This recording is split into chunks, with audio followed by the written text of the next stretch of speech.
அண்மை செய்தி. தலைமைச் செயலகத்தில் நடைபெற்ற பேச்சுவார்த்தையில் உடன்பாடு ஏற்பட்டதால் ஸ்ட்ரைக்கை வாபஸ் பெறுவதாக அரசு மருத்துவர்கள் சங்கம் அறிவித்திருக்கிறது. கிண்டியில் அரசு மருத்துவமனையில் மருத்துவரை கத்தியால் குத்தியதை கண்டித்து அரசு மருத்துவர்கள் சங்கம் ஸ்ட்ரைக் அறிவித்திருந்த நிலையில் தலைமைச் செயலகத்தில் நடைபெற்ற பேச்சுவார்த்தையில் உடன்பாடு ஏற்பட்டுள்ளதால் ஸ்ட்ரைக்கை வாபஸ் பெறுவதாக அரசு மருத்துவர்கள் சங்கம் அறிவித்திருக்கிறது. இது குறித்தான கூடுதல் விவரங்களோடு செய்தியாளர் ராஜகுமரன் இணைப்பில் இணைந்திருக்கிறார். ராஜகுமரன், விவரங்களை பதிவு பண்ணல. கிண்டியில் இன்று மருத்துவர் பாலாஜி தாக்கப்பட்டிருந்த நிலையில் அதற்கு எதிர்ப்பு தெரிவித்து அரசு மருத்துவர்கள் சங்கம் சார்பில் வேலை நிறுத்த அறிவிப்பினை வெளியிட்டிருந்தார்கள். அவசர சிகிச்சை பிரிவான ஐசியு என்று சொல்லப்படும் தீவிர சிகிச்சை பிரிவின் மருத்துவர்களை தவிர பிற மருத்துவர்கள் புறநோயாளிகளுக்கான சிகிச்சை உள்ளிட்டவற்றில் ஈடுபட மாட்டோம், எங்களுடைய கண்டனத்தை தெரிவிக்கக்கூடிய தீவிர சிகிச்சை பிரிவில் இன்றைக்கு சிகிச்சை பெற்று வருகிறார். அந்த மருத்துவரை பொறுத்தவரை இப்பொழுது நலமுடனும் இருக்கிறார். கொஞ்ச நேரத்திற்கு முன்னால் வீடியோ காலில் என்னிடத்தில் இப்பொழுது உரையாற்றினார். இப்பொழுது நான் இந்த சந்திப்பு முடித்தவுடன் அங்கேதான் செல்லவும் இருக்கிறேன். அந்த வகையில் மருத்துவர் மிக மிக நலமுடன் இருக்கிறார். ஒரு சிறிய அளவிலான ஒரு நிம்மதி. அந்த மருத்துவரை பொறுத்தவரை மிக சிறப்பான மருத்துவர். அந்த மருத்துவமனையில் மட்டுமல்ல, ஏற்கனவே தமிழக அரசின் பல்வேறு மருத்துவமனைகளில் சிறப்பான மருத்துவ சேவையை தந்தவர். இந்த விக்னேஷ் என்கின்ற இளைஞரின் தாயார் காஞ்சனா என்பவர் கடந்த 6 மாதங்களாக அந்த மருத்துவமனையில் புற்றுநோய்க்காக சிகிச்சை பெற்று வந்திருக்கிறார். அட்வான்ஸ் ஸ்டேஜ் என்கின்ற வகையில் முற்றிய நிலையிலான புற்றுநோய் பாதிப்புக்கு சிகிச்சை பெற்று வந்தவர். இந்த மருத்துவமனையில் 6-7 தடவை கியூமோதெரப்பி போன்ற சிகிச்சைகள் எல்லாம் அளித்து அவருக்கு சிறப்பான சிகிச்சை அளிக்கப்பட்டிருக்கு. இந்த விக்னேஷ் என்பவர் தன்னுடைய தாய்க்கு சரியான சிகிச்சை அளிக்கவில்லை என்கின்ற வகையில் இந்த மருத்துவரோடு காலையில் பேசி தகராறு செய்து அவரைக்கு தாக்குதல் நடத்தியிருக்கிறார். இந்த போக்கு என்பது மிக மிக வன்மையாக கண்டிக்கத்தக்கது.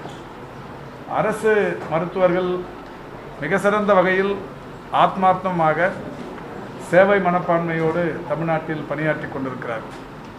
குறிப்பாக கொரோனா பேரிடர் போன்ற பல்வேறு பேரிடர் காலங்களில் தமிழக மக்களின் ஒரு மிகப்பெரிய நம்பிக்கையை பெற்ற மருத்துவர்களாக அரசு மருத்துவர்கள் இருக்கிறார்கள்.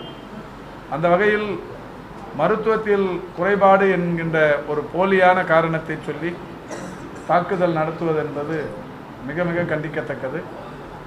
மருத்துவர்கள் எந்த மருத்துவரும் யாருக்கும் அவர்களுடைய மருத்துவ சேவை என்பது வேண்டுமென்றே நிச்சயம் தவறிழைக்க மாட்டார்கள். குறிப்பாக அரசு மருத்துவர்களை பொறுத்தவரை மிக சிறந்த வகையில் இன்றைக்கு தமிழ்நாட்டிற்கு புகழ் சேர்க்கிற வகையில் பல்வேறு சிறப்பு திட்டங்களின் வாயிலாக கடுமையாக உழைத்து கொண்டிருக்கிறார்கள். அந்த வகையில் இந்த மருத்துவர் மீதான தாக்குதல் என்பது கண்டிக்கத்தக்கது. காவல்துறையினர் உடனடியாக அவரை பிடித்து இப்போது கைது செய்து விசாரணை நடத்தி வருகிறார்கள்.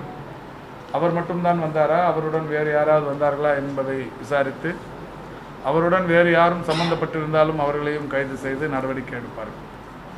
அதிகபட்சமான நடவடிக்கை என்னவாக இருக்குமோ அதையெல்லாம் இந்த விக்னேஷ் என்பவரின் மீது காவல்துறை எடுப்பதற்கு மாண்புமிகு தமிழ்நாட்டின் முதலமைச்சர் அவர்களின் வாயிலாக இன்றைக்கு சொல்லப்பட்டிருக்கிறது. மாண்புமிகு தமிழ்நாட்டின் துணை முதல்வர் அமைச்சர் அவர்களும் அந்த மருத்துவர் பாலாஜி அவர்களை நேரடியாக வந்து பார்த்து அவருடைய தாய், மனைவி, மகள் போன்றவர்கள்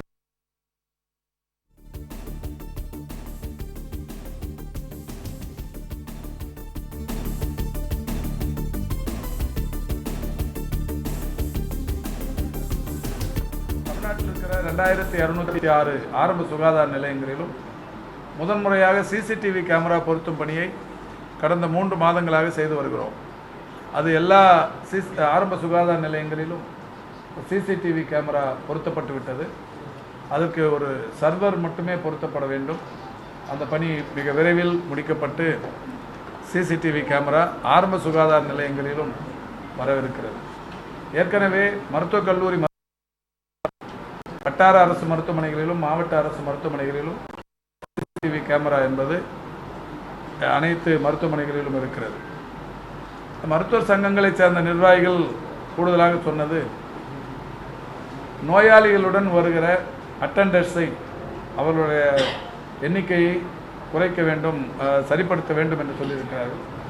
நம்முடைய துறையின் செயலாளர் அவர்கள் ஏற்கனவே ராஜீவ்காந்தி அரசு மருத்துவமனைக்கு அட்டண்டருக்கெல்லாம் அடையாள அட்டை தரப்பட்டு ஒரு சிஸ்டம் அங்கே தொடங்கி வைத்திருக்கிறோம். நான் ஒரு நிகழ்ச்சியின் வாயிலாக தொடங்கி வைத்தேன். இதேபோல் எல்லா மருத்துவக் கல்லூரி மருத்துவமனைகளிலும் அட்டண்டர்ஸை ரெஸ்ட்ரிக்ட் செய்கிற அளவுக்கு ஒரு அடையாள அட்டைகளுடன் கூடிய அந்த திட்டம் என்பது எல்லா இடத்திலும் தொடங்கப்படவிருக்கிறது. இப்படி இந்த மருத்துவ சங்கங்கள் அதிகபட்சமாக கேட்ட இந்த பாதுகாப்பு சம்பந்தமான நடவடிக்கைகள், அவர்களுக்குரிய பாதுகாப்புகள் என்கின்ற வகையில் பல செய்வதற்கு உறுதியளித்திருக்கிறோம். அனைவரும் மகிழ்ச்சியோடு கலந்து சென்றது. இல்லை, இப்போ பொதுவாகவே மருத்துவமனை இன்னைக்கு காலையிலிருந்து 2000 பேர் வராங்க. அங்கே காவலர்கள் இருக்கிறார்கள், ஆயுதம் தாங்கிய காவலர்கள் இருக்கிறார்கள் என்றாலே ஒரு மாரல் ஃபியர் தான். அந்த அச்சத்தை பொதுமக்களுக்கு ஏற்படுத்துவது தான். நமக்கு பாதுகாப்பு இருக்கிறது என்கின்ற ஒரு இது மருத்துவர்களுக்கும் ஏற்படும், மருத்துவம் சார்ந்த களப்பணியாளர்களுக்கு ஏற்படும், நோயாளிகளுக்கு ஏற்படும். அந்த ஒரு உணர்வை ஏற்படுத்துவதற்குத்தான் இருக்குது. எல்லா இடத்துலையும் எல்லா நேரத்துலையும் நடந்துறது இல்லது. இன்னைக்கு நடந்துருச்சு. இனிமேல் இது நடக்காமல் இருக்கிறதுக்கு எதிர்காலத்தில் எடுக்கப்படுகிற ஒரு முன்னெச்சரிக்கை இல்லை. இப்போ அது எல்லாருமே பேசிட்டாங்க. அதுக்காக தான் இன்னைக்கு எல்லாரையும் கூப்பிட்டு பேசுனது. போராட்டங்கள் எங்கேயும் இல்லை. சார், சிகிச்சையின் தன்மை குறித்து அந்த நோயாளிகளுடைய உறவினர்கள்ட்ட விலக்கி சொல்ல முடியாத ஒரு குறை ஏற்பட்டிருக்கு. அதனால இந்த சம்பவம் ஏற்பட்டிருக்குமா? இல்லை, அது இப்போ ராஜீவ்காந்திலெல்லாம் அது சொல்லி நிற்கிறோம். எல்லா மெடிக்கல் காலேஜ் ஹாஸ்பிட்டல்லுமே நோயாளிகளுக்கு உள்ள என்ன நோய் தன்மை இதெல்லாம் சொல்கிறாங்க. எல்லா டாக்டருமே சொல்கிறாங்க. சொல்லாமல் அவங்க இப்போ ரொம்ப ஒரு வெளிப்படை தன்மைனா அந்த நோயின் தன்மையை சொல்லி தானே தீரணும். நோய் தன்மை சொல்லாமல் அவங்க எந்த டாக்டர் ட்ரீட்மெண்ட்டும் கொடுக்க மாட்டாங்க, நோயாளிகளும் ட்ரீட்மெண்ட்டை எடுத்துக்க மாட்டாங்க, அட்டண்டரும் அந்த மாதிரி யாரையும் விட்டுட்டும் போயிட மாட்டாங்க. ஆமாம்மா, வாபஸ் தான். எல்லாருமே எல்லாரிடத்திலும் பேசப்பட்டது. எல்லோருமே மகிழ்ச்சியாக தான். ஆமாம்மா, அவ்வளோதான். போராட்டம் தொடரணும்னு நீங்கள் நினைக்கிறீங்களா? நான் இல்லை.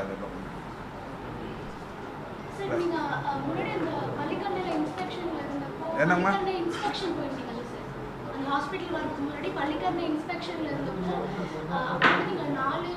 ஆமாம், அது இல்லை வட மாநிலத்திலிருந்து அது மாதிரி தகவல் சொன்னாங்க ஒரு 4 பேர். அதாவது இந்த பதட்டத்தில் அந்த சம்பவம் நடைபெற்று கொண்டிருந்த போதே ஓடி ஒரு 4 பேர் வட மாநிலத்தை சேர்ந்தவர்கள்னு சொன்னாங்க. அது இல்லை அப்படிங்கிறது வந்ததுக்கப்புறம் உறுதியான உடனே நான் பத்திரிகையாளரிடத்தில் அது மாதிரி எதுவும் இல்லை, வந்தது பெருங்கலத்துறை சேர்ந்த அந்த விக்னேஷ் என்பவர் என்பதை தெளிவுபடுத்தி.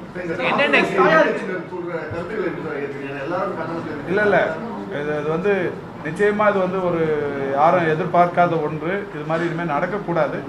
நடக்கிறதுக்கான வாய்ப்பை யாரும் ஏற்படுத்தக்கூடாது. இது இனிமேல் நடக்காமல் இருக்கிறதுக்கு என்னெல்லாம் வழி பண்ண முடியுமோ அதை பண்ணுவோம்.